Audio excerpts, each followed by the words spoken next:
যার কারণে আজকে এই সুন্দর আয়োজন।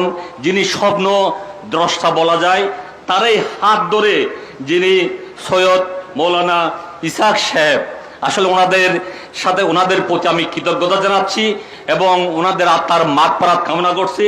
এবং যার নাম না বললে হয় না, সেই ফজলুল করিম, যাদের কারণে আজকে এই সুন্দর আয়োজন, মহা আয়োজনের আজকের এই যে আয়োজন করা যাচ্ছে। এবং আমি স্পেশালি সবাইকে সালাম জানানোর সাথে সাথে from my Buddhist community I would like to thanks my heartfelt thanks, especially those who are came from the foreign country, especially they have had to sacrifice lots. So this is really great appreciated because of এত সুন্দর আয়োজনের মধ্যে সারা পৃথিবী থেকে এতগুলো মানুষ সত্যিকার এই যে মানবতার জন্য যারা কাজ করে, মানবতার ফেরেওয়ালা, তারাই সত্যিকার আমাদের এই যে ধর্মটা প্র্যাকটিস করেন। সো আমি একটা জিনিস বিশ্বাস করি, আসলে what ever the religion, we have to become a good human. কারণ আমাদের ঠিকানা একটা, সেটা কি?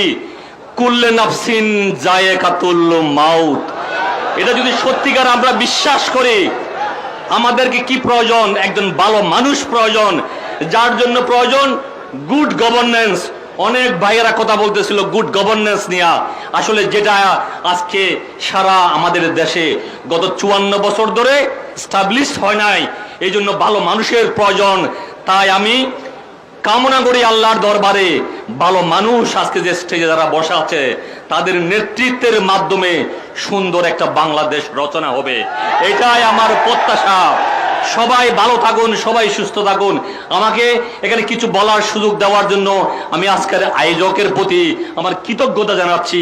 আমি আবারও সবাইকে সালাম জানিয়ে আমার এই সংক্ষিপ্ত বক্তব্যখানে শেষ করলাম।